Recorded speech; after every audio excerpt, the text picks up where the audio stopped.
নির্ধারণ হয় কোন রাতে? শবে কদর বলছে এলাকার মানুষ, সারা দেশের মানুষ তো জানে শবে বরাত। আমাদের ভাগ্য নির্ধারণ হয় শবে বরাতে না শবে কদরে? মাশাআল্লাহ, এলাকার মানুষটা সঠিকটা জানেন, বোঝা গেল। শবে বরাতে যত মানুষ মসজিদে আসে আমাদের দেশে, সারা বছরের অন্য কোন রাত দিন অন্য কোন সময় এত মানুষ মসজিদে আসে কারণ কি? শবে বরাতে মানুষ মসজিদে বেশি আসে কেন? সারা দেশের মানুষ তো জানে ভাগ্য নির্ধারণ হয় শবে বরাতে। ভাইরা আমার, কোরআনে হাকিমে সূরা দুখানের 3 এবং 4 নম্বর আয়াত যদি আপনি দেখেন, আল্লাহ রাব্বুল আলামিন ইরশাদ করেছেন, ইন্না আনজালনাহু ফি লাইলাতিন মুবারাকাহ ইন্না কুন্না মুনজিলিন ফিহা ইউফরাকু কুল্লু আমরিন হাকিম। আল্লাহ বলেছেন, আমি নিশ্চয় কোরআনকে নাজিল করেছি, অবতীর্ণ করেছি একটি বরকতময় রাতে। কোন রাতে বরকত নাজিল করেছেন আল্লাহ তাআলা? বরকতময় রাতে কোরআন নাজিল করেছেন আল্লাহ বলেছেন। আর এই বরকতময় রাতটা কোন রাত যে রাতে কোরআন নাজিল হয়েছিল? শবে কদর। কোন সন্দেহ আছে? কারণ কোরআনের আরেক আয়াত বলছে, ইন্না আনজালনাহু ফি লাইলাতিল কদর, আমি কোরআনকে নাজিল করেছি যে রাতে, সেটা হলো লাইলাতুল কদরে। তাহলে লাইলাতুল কদরে আল্লাহ কোরআন নাজিল করেছেন। আর সূরা দুখানে বলেছেন, আমি একটি বরকতময় রাতে কোরআন নাজিল করেছি। তাহলে এখানে বরকতময় রাত বলতে যে লাইলাতুল কদরকে বোঝানো হয়েছে, সেটা দিনের আলোর মতো পরিষ্কার, ঠিক কিনা বলেন? এরপরে আয়াত আল্লাহ বলেছেন, ফিহা ইউফরাকু কুল্লু আমরিন হাকিম, এই বরকতময় রাত যে রাতে কোরআন নাজিল হয়েছে অর্থাৎ লাইলাতুল কদর, সেই রাতেই সমস্ত গুরুত্বপূর্ণ হিকমাপূর্ণ বিষয়গুলো সব ধার্য হয়ে থাকে, নির্ধারণ হয়ে থাকে। এই আয়াতের আলোকে বোঝা যায় মানুষের ভাগ্য সারা বছরের যেটি লিপিবদ্ধ হওয়ার কথা, সারা বছরের যে বাজেট হওয়ার কথা, সেটা হয়ে থাকে লাইলাতুল কদরে, শবে কদরে।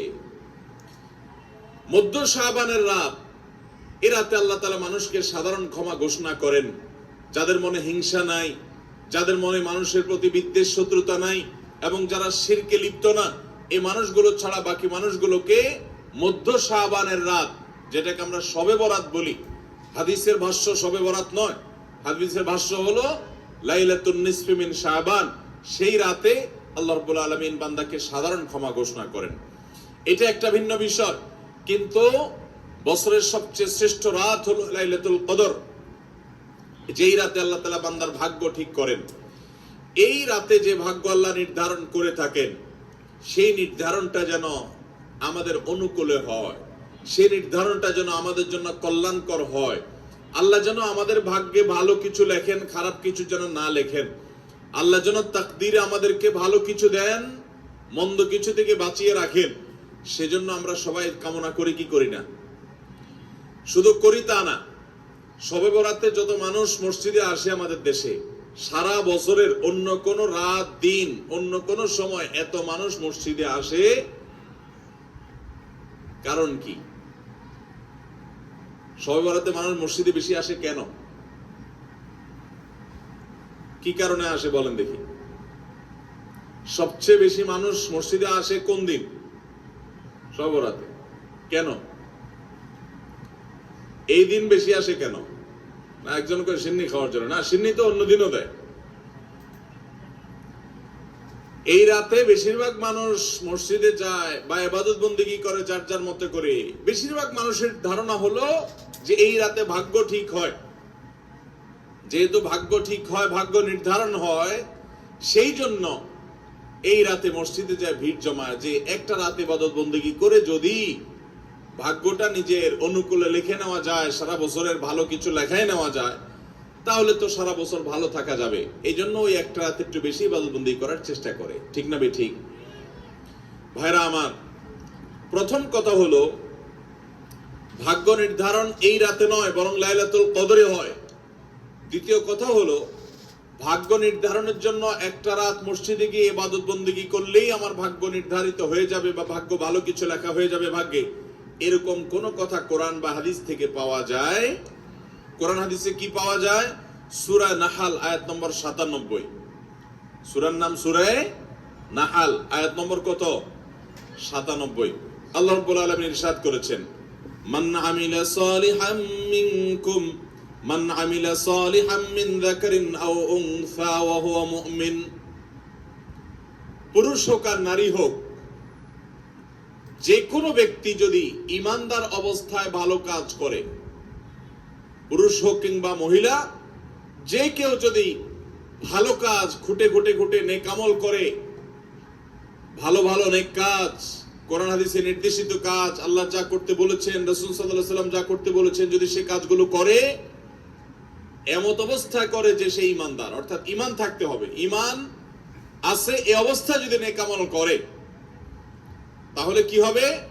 আল্লাহ বলেছেন, ফালানুহাইয়ান্নাহু হায়াতান তাইয়্যিবাহ, তাহলে সেই পুরুষ সে নারীকে আমি পবিত্র জীবন দান করব। কি জীবন দান করবেন বলছেন আল্লাহ? পবিত্র জীবন দান করবেন।